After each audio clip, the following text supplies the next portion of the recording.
tarde, gente, tudo bem? Eu resolvi gravar esse vídeo pra gente tentar antecipar um pouquinho da minha apresentação no curso no dia 7 e no dia 8, porque é a primeira vez que no curso tem algumas pessoas que não me conhecem e não sabem da minha formação, enfim, do porquê que eu comecei a estudar isso, então achei legal tentar adiantar um pouquinho dessa apresentação pra gente conseguir ir direto pro que interessa no sábado e no domingo.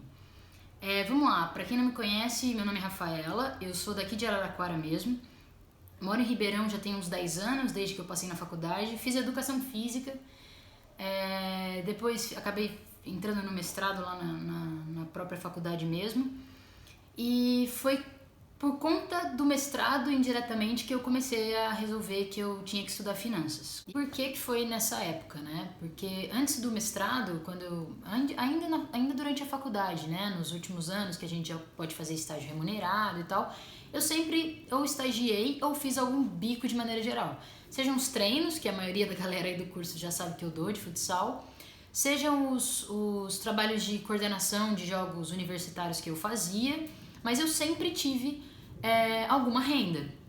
O problema é que essa renda nunca era fixa, eu não sabia quanto eu ia receber no final do mês. Tinha mês que era mais, tinha mês que era menos, tinha mês que não era nada. Mês de férias, por exemplo, eu não recebia. Então foi quando eu ingressei no mestrado, ainda no primeiro ano eu não tive uma bolsa.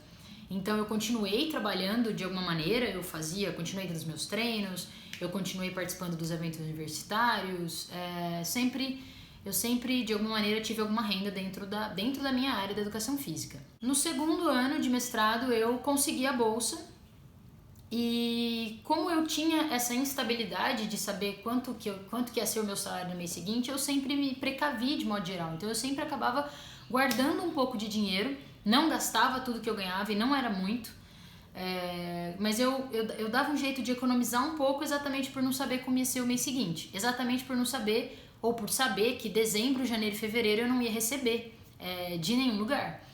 Então eu já me precavia em relação ao dinheiro. Quando eu tive a bolsa, no segundo ano do mestrado, eu comecei a me organizar melhor ainda com o dinheiro, porque agora era uma renda fixa que eu teria, que eu sabia quanto ia cair no mês seguinte, eu sabia quanto eu podia guardar, quanto eu guardava de dinheiro na época que eu ganhava menos, porque a bolsa era mais do que eu ganhava com os bicos que eu fazia.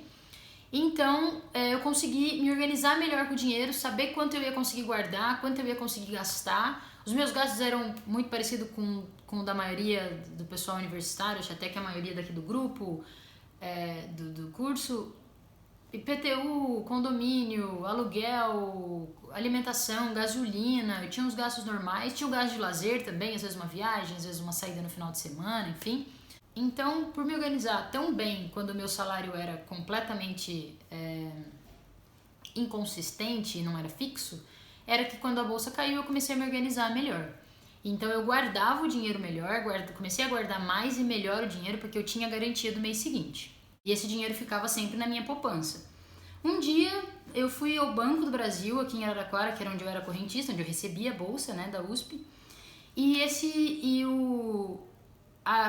Fui cancelar um cheque, nada a ver, fui cancelar um cheque e a gerente do banco perguntou o que eu ia fazer com aquele dinheiro que estava parado na minha conta. Eu lembro até que minha mãe estava comigo no dia, ela olhou pra mim e falou, mas que dinheiro, Rafael?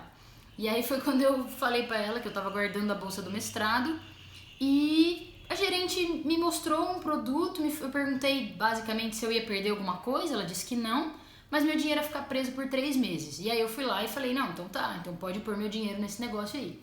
Não procurei saber o que era, nome, rentabilidade, não sabia nem o que era isso. Enfim, o tempo passou, quando eu terminei o mestrado, eu fui ver o que tinha acontecido com esse dinheiro. Não precisei dele, não usei, né? Ele continuou nesse lugar que ele estava, que a gerente colocou. Eu não sabia como resgatar, como pegar de novo. Eu não sabia onde ele estava, eu não sabia ver ele no aplicativo, eu não sabia nada. Aí eu fui no Banco do Brasil em Ribeirão Preto e o gerente lá me mostrou onde era, o que era, e eu resgatei de novo para minha conta. Quando eu fiz isso, eu parei para ver a taxa, a rentabilidade, porcentagem, e eu vi que eu não entendia nada. Eu vi que meu dinheiro ficou 1 ano num lugar rendendo alguma coisa, eu vi que de fato rendeu, mas eu não sabia o que, eu não sabia se era bom, se era ruim, se na poupança teria sido melhor, pior. Foi quando eu resolvi que eu ia começar a estudar. né? Eu não tinha defendido o mestrado, né? Mas eu já tinha terminado de escrever e tudo mais. Eu comecei a pesquisar no YouTube, na internet, no Google, assim, de modo geral, e não entendi nada. Não conseguia um ponto de partida para começar a estudar. Não conseguia. E aí foi quando eu desisti, na verdade. Foi a primeira vez que eu tentei começar e desisti, porque eu achei que era muito difícil, que eu não ia entender nunca, eu não conseguia achar um norte para começar a estudar, e eu desisti. O mestrado eu terminei, concluí. Um mês depois eu falei, quer saber, agora eu vou ter que entender, não é possível que o meu dinheiro estava num lugar e eu não sei que lugar é esse, e pelo que eu entendi, esse lugar já era melhor que a poupança. E aí eu me dediquei e falei, não, agora vai.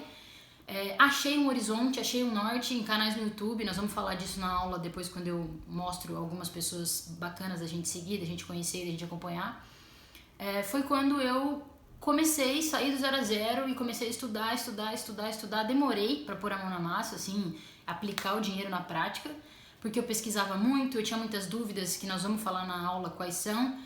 Dúvida de saber o que rendia mais que o que tinha imposto, o que não tinha. Enfim, foi bem difícil começar. Aí eu dei sequência para os estudos, continuei trabalhando, né? Continuei guardando dinheiro na poupança ainda. E percebi o quanto de tempo eu gastei para tentar entender algumas coisas e que nós vamos falar bastante no curso, e quanto de energia e de tempo eu gastei para tentar descobrir algumas coisas que hoje são tão simples, tão fáceis de entender dentro do mercado, e que é isso que eu quero passar para vocês, inclusive. Bom, então, basicamente eu quero que vocês entendam que eu não sou do mercado financeiro, eu não sou economista, meu pai não é, minha mãe não é da administração, enfim. Minha mãe é química, meu pai é professor de educação física também. E eu só resolvi aprender mesmo exatamente porque eu precisava fazer alguma coisa a mais, sabendo que existia. Também tinha medo de começar, medo de tentar, medo de mudar. E quando eu fiz isso, é que eu vi que o negócio de fato funcionava. Quando eu pus a mão na massa, eu vi que o negócio funcionava e que todo mundo tinha que saber e ter esse conhecimento. Para vocês terem ideia, por exemplo, eu comecei a fazer isso com o meu dinheiro, comecei com pouco, não coloquei tudo que eu tinha de economia, fui colocando aos pouquinhos para sentir o que acontecia. E enquanto isso eu tava na orelha da minha mãe e do meu pai, enchendo o saco deles, porque eu sabia que eles tinham algum dinheiro guardado, em poupança, em fundo de banco grande, enfim. Enchi o saco. Meu pai me deu uma parte do dinheiro dele para começar a investir para ele. E eu na orelha da minha mãe não convencia ela a me dar esse dinheiro dela para começar a investir, até que ela estava guardando dinheiro há algum tempo para fazer a reforma da casa dela. E aí ela tirou esse dinheiro dessas economias para fazer a reforma. Quando ela tirou esse dinheiro dos fundos do banco que ela tinha e do que ela tinha guardado em alguns outros lugares que a própria gerente do banco grande dela sugeriu, foi que ela percebeu que ela perdeu quase tudo para o imposto de renda. O dinheiro que ela tinha investido e a rentabilidade que ela teve no espaço que o dinheiro ficou guardado e o que ela declarou de imposto e pagou de imposto, no fim das contas ficou igual, como se ela não tivesse rentabilidade nenhuma do dinheiro. Aí foi quando ela veio falar comigo. Falou, filha, então, deixei o dinheiro lá, não aconteceu nada, o que você tem pra fazer? Aí a gente sentou, conversou sobre algumas coisas que nós vamos falar no curso, que são importantes serem conversadas antes da gente dar o primeiro passo e investir o primeiro dinheiro. Conversamos, eu coloquei o dinheiro dela e minha mãe pegou um momento muito bom. A primeira vez que eu investi na carteira da minha mãe foi em novembro. E em dezembro foi quando a bolsa subiu e bateu a máxima histórica aí. E não se preocupem com os termos que vocês não estejam entendendo, na aula vocês vão entender tudo. Enfim, a rentabilidade da carteira da minha mãe bateu 10% em dezembro, por exemplo. Terminou positiva em janeiro, agora tomou um susto em fevereiro. A gente vai conversar desse susto agora também lá na aula. E foi quando ela entendeu que ela deveria fazer muito mais pelo dinheiro dela. Uma única coisa que eu me arrependo é de não ter começado a aprender e entender isso antes. Mesmo que fosse com o dinheiro que eu tinha de estágio, quando eu fazia estágio na faculdade, ou o dinheiro que eu tinha de bolsa PIBIC, ou dos bicos que eu faço em jogos universitários, enfim. Então eu queria falar primeiro, inclusive, parabéns por vocês terem entendido a importância de saber isso e terem confiado em mim para que vocês pudessem entender mais e por favor tirem todas as dúvidas no decorrer da aula. Eu vou mostrar para vocês depois no dia, vocês vão ver a plataforma que a gente vai usar, que é a Zoom. Essa plataforma vocês vão receber um link Clicou nesse link, vocês vão acessar a tela. Eu vou tentar mexer em alguma configuração para deixar vocês todos com o áudio mudo, porque aí eu dou as primeiras instruções e depois vocês ativam o áudio de vocês, senão vai ficar um converseiro de gente, a gente não vai conseguir se entender, tá bom? Mas aí lá no dia eu explico, é facinho o aplicativo, vocês podem ficar com imagem de câmera, sem imagem de câmera, com áudio, sem áudio. Não se preocupem em entender terminologia antes da aula, aprender algum conceito. A ideia é que vocês saibam o mínimo possível e que eu consiga explicar tudo que seja de mais importante para vocês começarem a perder o medo, entender como o negócio funciona e querer fazer diferente, porque vocês vão ver que é possível e fazer o que todo mundo faz, o que meu pai, meu avô, o pai de vocês, a avó de vocês sempre fez, que foi guardar dinheiro na poupança. Não tá com nada, tá cada vez mais com nada, com as taxas de juros caindo, e nós vamos falar disso em aula também, não se preocupem. Basicamente é isso então, pessoal, só pra gente tentar economizar esse tempo da apresentação aí no começo, tem muita gente que me conhece, eu sei. Algumas pessoas me conhecem um pouquinho antes, depois a gente ficou um tempão sem se falar, então algumas pessoas não conhecem a minha trajetória, nem sabem como eu vim parar aqui. Então por isso que eu acho importante vocês saberem, a gente economiza esse tempinho para no dia do curso já partir porque é mais importante, beleza? Eu vou gravar um outro áudio ou um outro vídeo, desculpa, sobre algumas plataformas que seria legal se vocês já tivessem no celular e no computador de vocês, pra gente aprender a entender como elas funcionam melhor. Combinado? Até dia 7 então, pra galera do sábado, até dia 8 pro pessoal do domingo. Espero vocês então às 8 horas no final de semana. Fechou?